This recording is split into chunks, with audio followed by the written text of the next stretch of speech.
Iron டோம் செயலிழப்பு, முடக்கிய Hamas hacker, Malaysia வரை துரத்திச் சென்ற மொசாத், காப்பாற்றிய துருக்கி.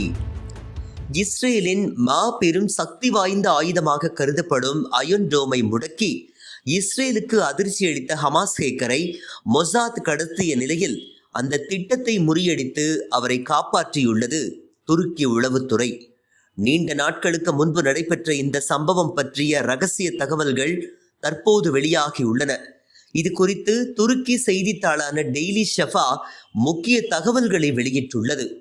ஹமாஸின் தொடர் ராக்கெட் வீச்சை எப்படி தடுப்பது என்று யோசித்த இஸ்ரேல் அயன் டோம் சிஸ்டத்தை அமெரிக்காவின் நிதி உதவியுடன் 2011ஆம் ஆண்டு உருவாக்கியது. இது ஹமாஸின் ராக்கெட்டுகளை திறமையாக வழிமறித்து தடுத்தது. இதனால் அடுத்து என்ன செய்வது என யோசித்தது ஹமாஸ். இந்நிலையில் அயன் டோம் சிஸ்டம் பற்றி முழுமையாக ஆராய்ச்சி செய்ய முடிவு செய்தது. அந்த பணியை ஓமர் ஏ என்ற இளைஞரிடம் வழங்கியது. காசா இஸ்லாமிய பல்கலைக்கழகத்தின் கம்ப்யூட்டர் புரோகிராமிங் துறை பட்டதாரியான இவர் ஏற்கனவே ஹமாஸுக்கு ஒரு மென்பொருளை தயாரித்து கொடுத்தவர். அதாவது ஆண்ட்ராய்டு மொபைல் போன் உரையாடல்களை ஒட்டு கேட்டு வடிகட்டி பதிவு செய்யும் தொழில்நுட்பம்தான் அது. இந்நிலையில் அயன் டோம் பணியும் அவரிடம் ஒப்படைக்கப்பட்டது. 3 ஆண்டுகள் இது குறித்து தீவிரமாக ஆய்வு செய்து அயன் டோமை ஹேக் செய்யும் தொழில்நுட்பத்தை கண்டுபிடித்தார். இதனையடுத்து 2015 மற்றும் 2016ஆம் ஆண்டு காலகட்டத்தில் ஹமாஸ் ராக்கெட்டுகளை வீசும் போது அதனை தடுக்காமல் வேடிக்கை பார்த்து வந்தது அயன் டோம். இதனால் திகைத்து போன இஸ்ரேல் அரசு இது குறித்து விசாரிக்க உத்தரவிட்டது. அப்போது அயன் டோம் ஹேக் செய்யப்படுவதை கண்டுபிடித்து அதிர்ந்தது. இது குறித்த விசாரணையை மேலும் தீவிரப்படுத்திய போது இது ஹமாஸின் வேலை என்று தெரிய வந்தது. மேலும் ஓமர் ஏ என்ற ஹேக்கர் குறித்தும் அறிந்து கொண்டது. உலகின் முன்னணி தொழில்நுட்ப வல்லுநர்கள் உருவாக்கிய சிஸ்டத்தை ஓமர் ஹேக் செய்தது எப்படி என்று குழம்பி போனது இஸ்ரேல். இதனையடுத்து ஓமரை கைது செய்து விசாரித்து முழு தகவல்களையும் பெற உளவுத்துறையான மொசாத்துக்கு உத்தரவிட்டது. இதனையடுத்து மொசாத் தனது விசாரணையை தீவிரப்படுத்தியது. ஓமரை எப்படியும் பிடித்துவிட வேண்டும் என்று பல திட்டங்களை தீட்டியது. 2019ஆம் ஆண்டு ஒரு நார்வே நிறுவனம் வேலை தருவதாக கூறி ஓமருக்கு அழைப்பு விடுத்தது. இது மொசாத்தின் அப்பட்டமான திட்டம் என்பதை எளிதாக கண்டுபிடித்து நிராகரித்து விட்டார் ஓமர்.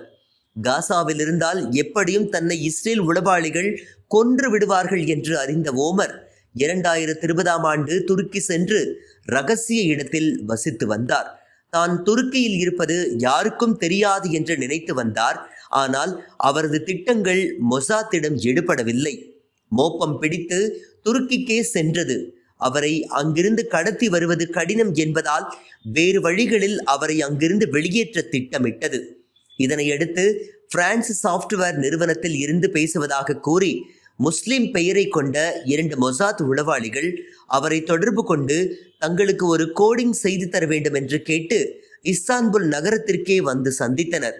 அந்த வேலையை செய்து முடிக்க 10,000 அமெரிக்க டாலர்கள் சம்பளம் வழங்கினர். அவர்கள் உளவாளிகள் என்று அறியாமல் அந்த வேலையை ஓமர் செய்து கொடுத்தார். பிறகு 2022ஆம் ஆண்டு மொசாத் உளவாளிகள் 4 பேர் மென்பொருள் கம்பெனியில் இருந்து வருவதாக கூறி அவருக்கு பிரேசில் நாட்டில் வேலை தருவதாக கூறினர். அவருக்கு இதில் சந்தேகம் வராததால் அங்கு செல்வதற்காக தயாரானார். இந்த இடத்தில்தான் உள்ளே வந்து சேர்ந்தது துருக்கி உளவுத்துறையான MIT. ஓமர் துருக்கியில் தங்கி இருந்தது அந்நாட்டு உளவுத்துறையான MITக்கு ஏற்கனவே தெரியும். அந்த விஷயம் மொசாத்துக்கு தெரியாது. பிரேசில் நிறுவனம் என்று கூறி உங்களை சந்தித்தவர்கள் மொசாத் உளவாளிகள் என்று ஓமருக்கு எச்சரிக்கை விடுத்தது துருக்கி உளவுத்துறை MIT. இதனால் உஷாரானார் ஓமர். துருக்கியில் தனது இருப்பிடம் தெரிந்துவிட்டதால் மலேசியா செல்வதற்கு திட்டமிருந்து அங்கு சென்றார் ஓமர். அங்குதான் ட்விஸ்ட் ஒன்று காத்திருந்தது. ஓமரை நிழல் போல் தொடர்ந்து வந்த மொசாத் துருக்கியில் இருந்தவரை எதுவும் செய்ய முடியவில்லை. ஆனால் மலேசியாவில் எளிதாக அவரை கடத்தி சென்றது. குவாலாலம்பூரில் அவர் தங்கியிருந்த இடத்தில் இருந்து 50 கிலோமீட்டருக்கு அப்பால் உள்ள வேறு ஒரு ரகசிய இடத்திற்கு கொண்டு சென்று சிறை வைத்தனர். அங்கு அவர் சித்திரவதை செய்யப்பட்டு கடுமையாக விசாரிக்கப்பட்டார். இஸ்ரேலில் இருந்து வீடியோ கான்ஃபரன்சிங் மூலம் மொசாத் அதிகாரிகள் அவரிடம் விசாரித்தனர். எனினும் சில மணி நேரமே இந்த சித்திரவதைகள் தொடர்ந்தன. மொசாத் உளவாளிகள் இருந்த கட்டிடத்தை திடீரென்று சுற்றி வளைத்து அதிரடியாக உள்ளே புகுந்தது மலேசிய சிறப்பு காவல் படை. ஓமரை பத்திரமாக மீட்டதோடு மொசாத் உளவாளிகள் 11 பேரை கைது சென்று இழுத்துச் சென்றது. என்ன நடக்கிறது என்றே அங்கிருப்பவர்களுக்கு புரியவில்லை. ஆனால் ஓமர் காப்பாற்றப்பட்டார். இப்போதும் ஓமருக்கு உதவியது துருக்கிதான். ஓமர் துருக்கியில் இருந்தபோது அவரை சந்தித்திருந்த MIT அதிகாரிகள் அவரது மொபைல் போனில் ரகசிய ட்ராக் சிஸ்டத்தை இன்ஸ்டால் செய்திருந்தனர்.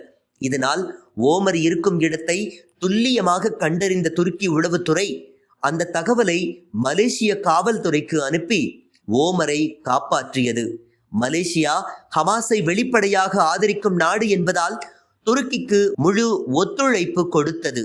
இதனையடுத்து ஓமரை துருக்கி அழைத்துச் சென்று பாதுகாப்பான இடத்தில் தங்க வைத்தது அந்நாட்டு உளவுத்துறையான MIT.